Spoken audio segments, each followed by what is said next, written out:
O negócio é o seguinte, lá pelos meados de 2003, enquanto Luffy e seus amigos se aventuravam pela Ilha do Céu e você provavelmente ainda nem era nascido, o criador de One Piece, Eiichiro Oda, chocou os fãs da sua obra ao dizer que planejava matar um dos integrantes do bando dos Chapéus de Palha. Até hoje, muita gente faz várias teorias baseadas nessa fala dele, dizendo que até o final da obra, um dos protagonistas ainda vai de Ace. E eu acho isso tudo muito engraçado, porque assim, é bem claro e óbvio que esse chapéu de palha já morreu. E só antes da gente continuar, não esqueçam de deixar o like aqui no vídeo, que ajuda bastante, e se inscrever aqui no canal. A gente tá quase chegando a 10 mil inscritos, então se inscreve aí. No dia 7 de outubro de 2006, os leitores de One Piece se despediram do Going Merry, o primeiro barco da tripulação que os acompanhou e os possibilitou viver várias das suas aventuras pelo mar e céu de One Piece, tem que ser deixado para trás, pois não tinha mais condições de velejar, criando um dos momentos mais marcantes da obra inteira e que, vamos ser sinceros, quem não chorou vendo essa parte aí não tem coração.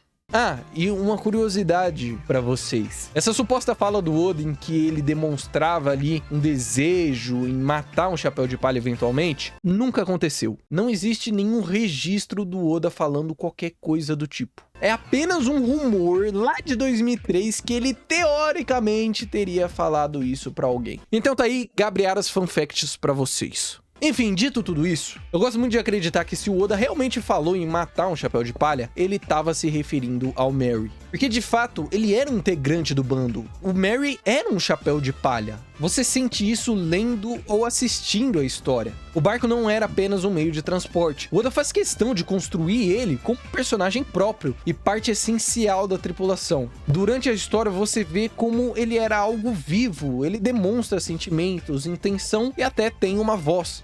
E é sobre isso que eu quero falar no vídeo de hoje. Como o Oda consegue escrever personagens tão bem, que até o que era para ser apenas um veículo, acaba se tornando uma figura querida pelos fãs, de forma que na sua despedida, é muito difícil não derramar lágrimas. É aquela máxima, né? One Piece é tão foda que te faz chorar até por um barco. E isso me fez questionar, tipo, como? Como que o Oda conseguiu fazer eu me importar tanto com um veículo, sabe? Com um meio de transporte a ponto de eu chorar na despedida dele. E pensando um pouco, eu acho que um dos motivos principais para isso acontecer é o fato do Merry meio que simbolizar o começo de tudo. Logo no seu surgimento, lá no arco do Soap ainda, você imediatamente já se afeiçoa pelo barco. Não apenas por ele ter esse design fofinho, mas também por ele possibilitar o nascimento do bando dos Chapéus de Palha. Eles finalmente têm um barco para chamar de seu e podem se aventurar pelos mares atrás dos seus sonhos. É por conta dele que o Luffy e seus companheiros conseguem finalmente se consolidar como uma tripulação pirata.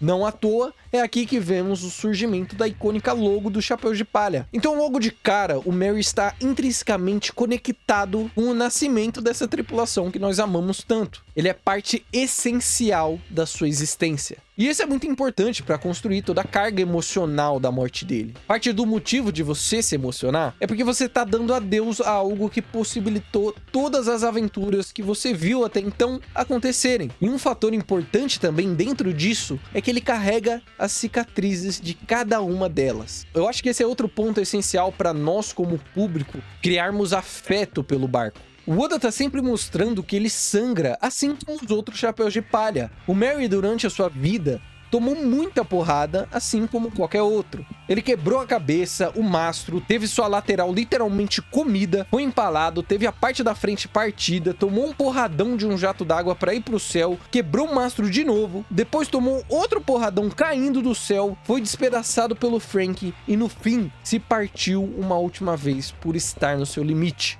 Esse acúmulo de pancadas eventualmente leva à sua morte. Porém, eles também são uma prova da sua vida, de tudo que ele viveu até ali e de como ele também lutava. Se você pegar Alabasta, por exemplo, todos os Chapéus de Palha têm seus combates, que no final acaba deixando eles todos machucados e exaustos. Com o Merry, não é muito diferente. Durante a fuga, ele é atacado pela marinha. Então, ele também tem o seu papel na batalha. Ele faz parte da luta de certa forma e se machuca assim como os outros. E em resposta disso, você tem os remendos que são feitos para tentar consertar ele, que acabam simbolizando também o cuidado que os Chapéus de Palha tinham com ele. Durante toda a jornada, sempre que o Merry era danificado, a gente via principalmente o Soap e depois o Chopper também o consertando. Essas cenas sozinhas não têm muito impacto, mas elas existirem serve para que no final, quando o Merry agradeça por terem cuidado dele, você tem esse baque. Você viu eles dando o seu máximo para conseguir deixar o barco na melhor condição possível. Você viu que eles realmente se importavam. E isso, eu acho que é uma característica que falta, inclusive, no Sunny. Por mais que eu goste do novo barco, eu acho que fica bem claro que ele não tem o mesmo apelo emocional que o Merry tinha. Você aí, você choraria se hoje o Sunny morresse? Você acha que o Oda conseguiu construir esse novo barco de forma a te fazer se emocionar numa eventual despedida dele? Porque assim, eu não acho que eu me emocionaria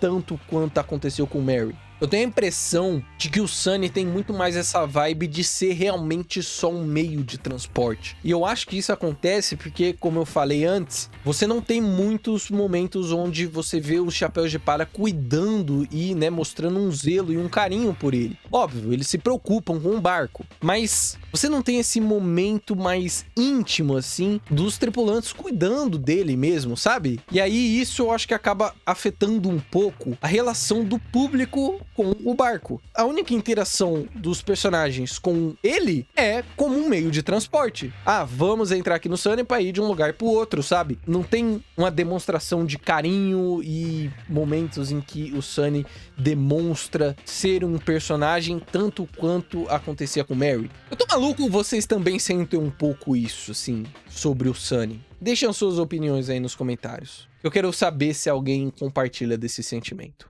Agora, só antes da gente continuar no assunto do vídeo, o Kleber tem uma mensagem pra vocês. Pode falar aí, Kleber.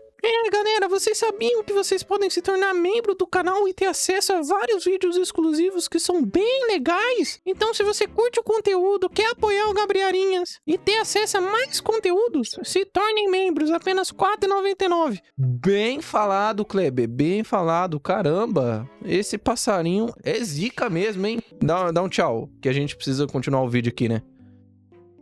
Agora, a questão final, que realmente faz você criar um laço emocional com o Merry, é o fato dele ter uma personalidade própria e uma voz. Quando você chega na parte final de Enies Lobby, onde os Chapéus de Palha estão tentando achar uma forma de fugir, você nunca espera que o Merry apareça ali para salvar o dia. Afinal de contas, lá em Water 7 é dito que o barco não tinha mais condições de velejar, a sua estrutura estava comprometida e simplesmente não havia conserto. Foi dito, inclusive, que tinha sido um milagre ele ter conseguido chegar em Water 7. Porém, indo contra tudo o que disseram, ele surge para ajudar na fuga dos seus companheiros. Numa cena muito bem construída e emocionante, inclusive. Eu gosto muito do Oda colocar antes os Chapéus de Palha ouvindo uma voz distante, né? E que aí é revelado que era o Merry falando com eles. É muito legal esse detalhe. E o Merry ter conseguido chegar ali sem desmantelar no meio do caminho faz muito sentido com tudo o que acontece em Enies Lobby. Ele é um arco muito baseado em mostrar os Chapéus de Palha ultrapassando os próprios limites e dando 200% de si para conseguir salvar Robin. Então você tem o Luffy com o Gear Second e o Gear Third, a Nami com habilidades novas, o Zoro com aqueles poderes malucos dele, lutando inclusive contra uma girafa que se transforma em um cubo, que é uma das coisas mais incríveis de One Piece inteiro. Tem também o Sanji com a perna pegando fogo, o Sogeking com seu novo Stiling e o Chopper usando o Monster Point. Todos ali dão o seu máximo. E com o Merry não é diferente. Assim como eu falei antes, ele também faz parte da luta. Ele também tem o seu papel como todos os outros. Ele pediu ajuda pro Iceberg para que ele conseguisse velejar uma última vez e vai sozinho em direção aos seus amigos para resgatá-los. Esse esforço dele para conseguir fazer a sua última jornada tem tudo a ver com o que os outros Chapéus de Palha fazem no arco. Ele também está dando tudo de si pelos seus amigos. A única diferença é que, diferente dos outros, ele não pode simplesmente comer e colocar uns curativos e se recuperar totalmente. Então todos entendem que realmente está na hora de deixar o Merry descansar. E enquanto as chamas tomam o barco, O Oda começa a te lembrar de todos os bons momentos que a tripulação teve junto dele. Quando eles o ganharam, quando eles entraram na Grand Line pela primeira vez, quando eles atravessaram um peixe gigante, subiram ao céu e desceram dele. E a cereja no bolo é ele agradecendo por tudo que fizeram por ele. Me desculpem, eu gostaria de ter os carregado um pouco mais longe. Eu queria viver aventuras com vocês para sempre. Mas eu fui feliz. Obrigado por cuidarem de mim. Eu fui realmente feliz. Essa cena é linda e com todo o contexto que eu tentei trazer aqui, que constrói a carga emocional do momento, não tem como não se emocionar. A morte do Merry é realmente uma despedida de um chapéu de palha. Ele estava lá no começo, viveu várias aventuras, colecionou cicatrizes, mas no meio da jornada precisou ficar para trás. Não havia outra opção. E é como dizem, amar também é deixar partir. Eu acho muito interessante tudo que o Oda faz em relação ao Merry e como ele consegue construir esse personagem durante a obra toda até aquele momento, né, da despedida dele. O velho realmente é foda, mano. Não tem como negar isso. Mas enfim, era mais ou menos isso que eu queria falar. Se você chegou até aqui, eu peço que você deixe um like aqui no vídeo que ajuda bastante. Deixe o seu comentário aí com a sua opinião. Se inscreva no canal pra gente chegar a 10 mil inscritos logo. E se tornem membros por apenas R$ 4,99 por mês, tá bom? Tamo junto e espero ver vocês no próximo.